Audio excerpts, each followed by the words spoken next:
It is time to bring in Arthur Schwartz, the food maven. Arthur joins us on a Monday morning. We rebroadcast Arthur also during our noontime hour and also on the weekend. Good morning, Arthur. Good morning, and it is a pretty morning here. I'm thinking it could be murderously hot later. So as soon as I get this is my new habit. Well, it's not a new habit. It's an old summer habit. I cook early in the morning because it gets too hot later. So here's something I'm obsessed about: Italian sausage. Until I got back to my butcher last week, he's now open and it's all safe. I had not had a good sausage since early in the year. I have tried everything. I bought some supermarket sausage. I'm trying not to be a snob about this. And when I go to Costco, I do eat a sausage and pepper sandwich, and that's a premio sausage, which for a commercial sausage is okay. It's actually good. They're nice and juicy and not too finely ground. But I bought some fancy Italian sausage, mailed to my door from De Braga, from D'Artagnan. I don't remember where, someplace else. And they were from okay to terrible. And what makes them terrible is that for some reason, Americans have decided that the meat should be very finely ground, like a hot dog, practically, which is not what I want. What I want is not only coarsely ground. What I want is coarsely ground pork with a good amount of coarsely ground pork fat, salt and pepper. You could put hot pepper in. I like that. You can put fennel in. I do like fennel sausage. My butcher makes them only on Thursdays. So if I go in there on Thursday, I get nice fresh ones. If I go there on Tuesday, they've been frozen already. So I don't buy those. But it's nice. Also on Thursday, he gets his shipment of fresh ravioli from Pastosa. So Thursday's a good day for me to go. A meal of ravioli followed by sausage and a vegetable is my idea of heaven. Now, a lot of I'll talk about different vegetables, but first let me talk about the sausage. So I finally get back to my butcher and buy the sausage. And you must say, my butcher's, it's called United Meat. And it's not only a meat market, but they also sell Italian groceries, and he actually carries vegetables, extremely well priced and very, very high quality. You can buy great broccoli rabe to cook at home. I mean, you can buy great broccoli rabe already cooked there, too. They have some prepared foods. I do swear by the parmigiana, the eggplant parmesan, because he makes it exactly the way I would make it, which is to say very, very thin slices of eggplant, fried only with egg and flour, layered with not a lot of cheese, really good plain tomato sauce, grated cheese, and it's really good. So anyway, there's so many ways to cook sausage, but during the heat wave, this is my favorite way. I split the sausage, tip of a sharp knife, and just make one long cut. Don't cut it totally in half. You basically want to just open it, and do this with each one. Heat up your cast iron skillet. Let me say, if I had an outdoor place to cook sausage, I'd be doing that all the time. I just love Italian sausage cooked on a open fire, charcoal grill. Gets a little of that flavor from the grill. So, but this is in my house. So my big cast iron skillet can accommodate 4 sausage very nicely, which is really more than we should be eating, but we do anyway. And I split them, put them face down in the hot skillet, and then I put another iron pan. I actually have an iron weight, but yesterday I used an iron pan. It was great. I have another cast iron pan I put on top of the sausage to weight them down. Literally 2 minutes later, take off the iron pan, flip them over, and cook them another 2 more minutes. The reason I cook them like this in the heat wave is because it's in 5 minutes. Well, let's say 6. 2 minutes to heat up the pan and 2 minutes each side of the sausage. And that's about as much heat as I want to add to my kitchen in the summer. So, and then I turn off the heat and just leave them in the hot pan for a couple of minutes while I arrange other things on the plate. So last night we had these wonderful sausage with something I call smashed tomatoes, actually cherry tomatoes. In Italian, pomodorini schiacciati. And this is a specialty of Puglia, where they grow a lot of cherry tomatoes, by the way, and in Sicily, where they grow a lot of cherry tomatoes. And also you can make sauce with pomodorini around Naples, where they grow a lot of cherry tomatoes. So, if you grow a lot of cherry tomatoes, you've got to find a lot of things to do with them. So I cook 2 big cloves of garlic. This is for 2 boxes, 2 pints of cherry tomatoes. I wash them. I wash them just before I'm going to cook them, by the way, because I want some water clinging to them a little bit. So I wash them and drain them. And in a skillet, or I should say a pot with a cover. If you have a skillet with a cover, great. I use my deep saute pan because that's the pot I have with the cover. And I heat up some olive oil and smash a couple cloves of garlic under my heel of my hand and put them in the oil and very slowly cook them, smushing them down after a few minutes, and then turning them over and smushing them down again. You'll see they're going to release these cloves of garlic will release their juices into the oil, and before they start to color, add all the tomatoes. By the way, you're going to do this over low heat. Then you add all the tomatoes, 2 pints of tomatoes washed, increase the heat to medium-high, cover the pan, and shake the pan like it's popcorn. And keep it covered over medium-high heat for 5 minutes. I've timed this over and over again. It takes 5 minutes. Shaking the pan every once in a while. And you're going to have to listen to the food. I don't want you to uncover the pan. I want you to hear the tomatoes pop like popcorn. And after 5 minutes, uncover the pan, take your back of your wooden spoon, and start smashing the tomatoes into the oil. Some of them will squash immediately, and others will not. And don't worry, you can keep cooking it for another couple minutes over medium-high heat. You don't want the juices that have exuded from these cherry tomatoes to evaporate, so be careful. I mean, you want a juiciness here. But you don't want sauce. Smashed tomatoes are between sauce and uncooked tomatoes. And if some of them remain whole, that's fine.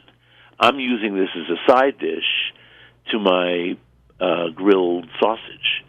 I mean, so many ways to make sausage. If you don't want to do that one, another really easy one is I make a layer of thinly sliced potatoes in the bottom of a lightly oiled iron pan, and arrange the sausage on top, prick them a little with the tip of a knife or a sharp 2-pronged fork in a couple places, so they exude some of their fat, and put them in a 400-degree oven.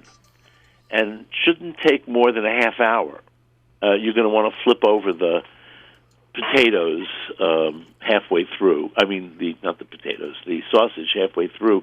And by the way, you can also add to the pan a sliced onion, and then you end up with this nice oily onion and tomato and a potato and sausage, and tomato salad actually goes good with that. And sausage, classically, in the south of Italy, are served with a green vegetable, and that could be anything.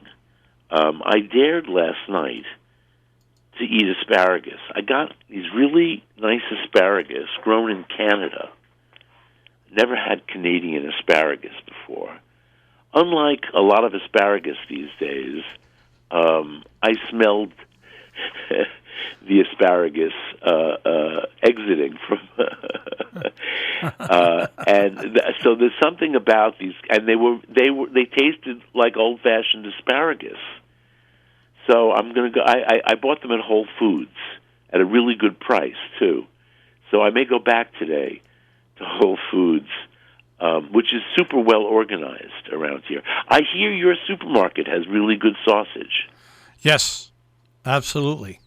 Just plain pork fat, salt and pepper, or some of the seasoning. Yeah, they have other, but you can get really good sausage, the type that, what I say, that when you bite into it, you snap into it like a real good hot Well, dog. I know, but it doesn't happen very often these days. I know. It's a problem. Yeah. Yeah, I mean, even my butcher's sausage could use a little bit more fat, in my opinion. You know, when I was... And I've actually voiced that opinion to him. He said, but he told me I'm in a minority among his customers for wanting more fat. My problem was when I was a kid, we always went to the Atlantic City Boardwalk and stuff like that in New York, and I used to love, as a kid, all the different vendors that had the sausages lined up on they were in a circle on the on a grill. Well, this. I'm sure this is why I love sausage and pepper so much. Yeah. I mean, it's one of my childhood memories too, and going to the Feast of San Gennaro in Little Italy. But I grew up in Brooklyn, so, you could go to a pizzeria and get a sausage and pepper sandwich. And it was one of my father's favorite things. And also, my father liked to grill sausage. We had Sunday barbecues in the backyard. Yes, we had a backyard in Brooklyn, a nice backyard. And we used to have eat outside on the weekends, and that was, my father would grill skirt steak, so expensive now, and sausage, not inexpensive. So I wish my butcher put a little bit more fat in, but there's another butcher in Brooklyn, Faico, and by the way, Faico is a cousin of my butcher, United Meat, and Faico closed on Tuesdays, by the way. It open every other day. Has really, it's this. And by the way, they're cousins of the famous Faico from Greenwich Village too. I think the Faico in Brooklyn dates back to the Greenwich Village one too, like the 1920s. But it's a modern store, and it's a big store. And there are other Italian markets in Brooklyn. My barber the other day told me I should try the sausage at is it Frank's and somebody, I forget. They're on 18th Avenue. The one end of 18th Avenue is still Italian. The high numbers, the 70s and 80s, maybe even starting in the 60s. The other end of, well, anyway. So with my grilled sausage, grilled under the weight, and 2 minutes aside, really, I must say, perfect. I eat something I've never seen anywhere except in one place that I visit in southern Italy, in Calabria. There's a town called Camigliatello Silano, which is in the mountains, the Sila Mountains. In the winter, it's a ski resort. In the summer, you go there to escape the heat, which is what I did the first time I went. Here I am in August in southern Italy with oppressive humidity and heat. And I asked my friends in Salerno, where can I go to escape this? And unanimously they said, the Sila Mountains. So I researched this, and I find a place called Camigliatello Torre, a bed and breakfast. And not only are you escaping the heat and the humidity up there, it gets so cool at night that you can actually wear a sweater in August. So that's my kind of place. So we go to Camigliatello, and I bond with the owners of this estate we're staying on, the Baraccos, and he's in heritage of he's a baron, and they turn their a lot of rich or formerly rich Italians do. They turn their homestead, so to speak, into a bed and breakfast or some kind of resort or some conference center. Anyway, they tell me I have to try. I said, I'm here about local food, so they send me to a sausage shack at the edge of town. Now, I only discovered this the first time I went to Calabria. But here in Brooklyn, and as you say, you growing up, Marshall, we all ate sausage and pepper sandwiches. Well, this is the first place, the Sila Mountains, where I've actually seen stands that serve sausage and pepper sandwiches along the sides of the road. There are kiosks. They're grilling sausages on an open fire. They have pans of peppers and onions on the side. And they put it on a roll. So the place I get sent to, though, is an actual building, not just a kiosk, and it's called La Lumaca, the snail. Now, when you go in and try to get a sandwich, you understand why it's called the snail, because this is slow food at its truest. There's one man who owns the place, Franco, and he also not only grills the sausages, makes the sandwiches, but he fills the water pitchers. Now, we're up in the mountains where people actually bottle the water.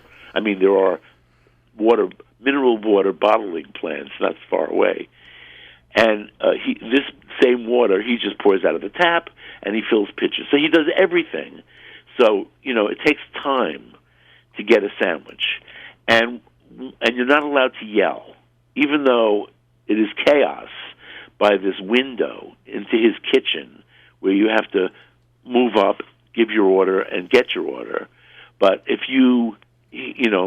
I hate this expression, but remember the soup Nazi on Seinfeld? Oh, yeah. He's sort of like that. If you yell out your order, he won't serve you. So you have to be polite. And even though you're pushing and shoving to get to the front of the line, once you get up there, you can give your order, and he'll take care of you. One of the options for a side, or instead of onions and peppers, he has something he calls caponata calabrese. Caponata is a funny word and a funny item. Caponata in Sicily is that sweet and sour eggplant that can have more of or fewer ingredients, pine nuts, raisins, capers, olives. Could be with fish in some places in Sicily. And it's also the word used in Naples for a bread salad. The basic is dried bread revived with a little salt water and tomatoes, but can be very elaborate as well. And in Genoa, they have a caponata, which is, in fact, a more elaborate version of the Neapolitan caponata. Etymology of caponata is sort of vague, although I have read that it refers to the fishermen taverns along the waterfront. And, in fact, at least in Naples and Genoa, caponata always has a fish element. It doesn't always, but often has a fish element to it. As, by the way, does the one in Sicily, too. But we don't see that in the States.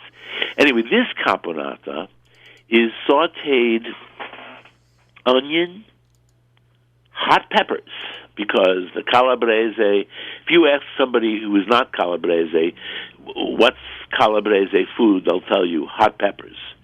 And, in fact, here in the States, calabrese red, hot, dried pepper is all the rage. It's even used on menus, blah, blah, blah, with calabrese red pepper. I've been buying calabrese red pepper for 30 years. I never thought that it was going to be a trendy ingredient. That makes me laugh. So why? Because the Calabrese love hot peppers.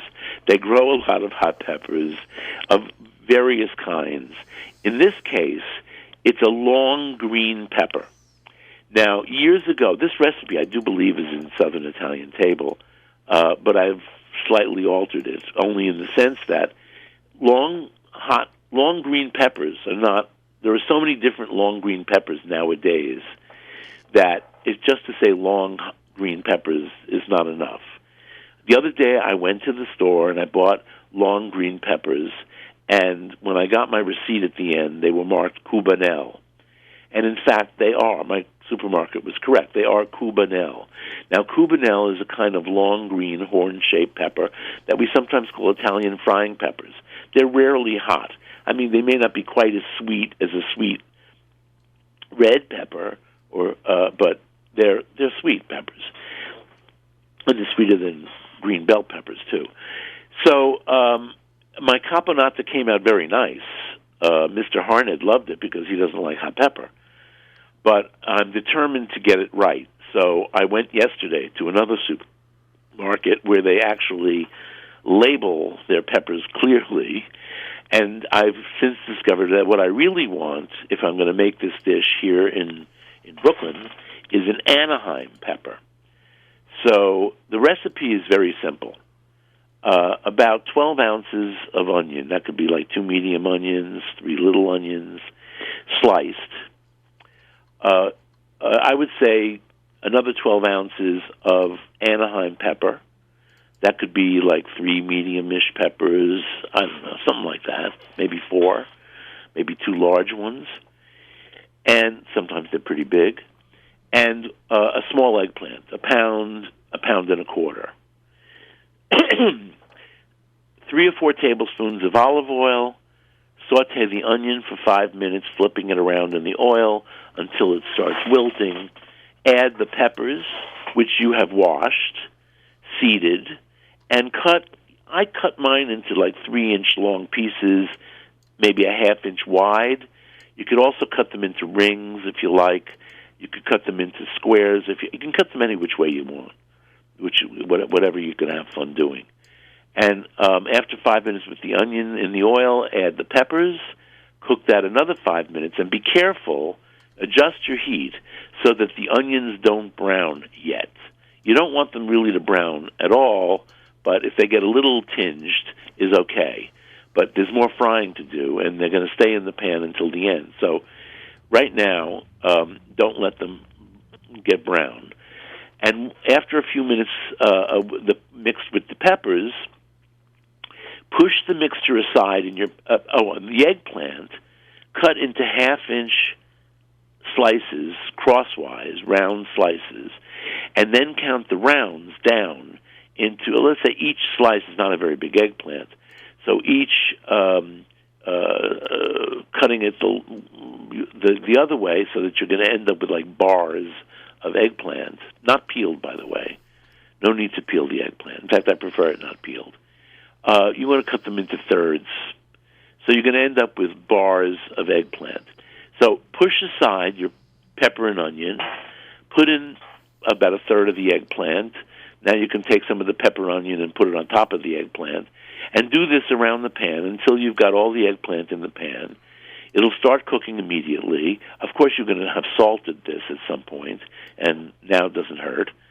And some pepper, just a little bit of freshly ground black pepper, and toss it around over medium, I would say medium-high heat, and you're going to see the eggplant will wilt pretty quickly. And you're going to cook this, I don't know, maybe 15, 20 minutes over medium heat, and you want the eggplant to be soft and the pepper to be reasonably soft, and the onion will unquestionably be soft. And it's okay, as I said, to get a little tinge of brown on the onions, but basically you want them to stay golden. That's it. It's really good, and it's really good the next day. All right. And it's great, and it goes great with sausage or other things. A rotisserie chicken. Well, I just, like I said, I love this whole segment because as a kid, even as an adult, but it's not. I just love the smell and the taste of sausage and peppers, on the boardwalk, or going to Palisades Amusement Park. Is that where you remember from Palisades? Yeah. So I mean, those memories. I have to dig in my memory to find. We did go to Palisades Amusement Park, but I don't have any food memories from Palisades. See that I have a pool memory. Didn't they have this enormous pool? Oh gosh, yeah, they had a very big pool, and they had a big Ferris wheel. I remember an enormous pool. They had a big Ferris wheel that was right on the edge of the cliffs. So when you were up high, not only did you get the height from the Ferris wheel, but if you looked out to you could. It was even a bigger drop down to the Hudson River. I threw up on that many a time. Come on. That's not the way to end the food segment. Well, it probably was the sausage and pepper. It's probably the sausage and peppers. peppers. I'm thinking about this, and my Palisades was a place I went with my grandmother, and sometimes my grandfather, and sometimes my Aunt Selma, my grandmother's sister. Now, I'm very close with Selma's granddaughter, so I have to ask Ellen this question. But now that I'm thinking about it, Selma and Rose, my grandmother, never went anywhere without food. So it's possible we didn't eat at the Palisades, that we brought food and picnicked somewhere. All right. I think that'll be something to talk to Ellen about this morning. All right. Well, I love the boardwalks. All righty. So we had the sausage last night, and now I'm going to go, before it gets too hot, I'm going to cook up my caponata calabrese. If you like hot peppers, try this. And did I have something else to report on that I did last week? I don't think so. I'll report on this. I don't. If any of you remember this, write to Marshall and tell him. Well, Jill will tell me. No, Jill will tell you. Undoubtedly. Mine like a trap, I tell you. Okay. All right, Jill. Keep notes. All right, take care, Arthur. You too. Bye-bye. That is Arthur Schwartz, the Food Maven, here on Robin Hood Radio, robinhoodradio.com. On demand is where you can find Arthur if you miss him on air. Underwriting support for Arthur Schwartz, the Food Maven, John Andrews Restaurant on the Hillsdale Road in South Egremont, 413-528-3467. On the web, jarestaurant.com. Rubiners Cheesemongers and Grocers on Main Street in Great Barrington, 413-528-0488, rubiners.com. Hillsdale Home Chef, more information, 518-325-7000, hgshomechef.com.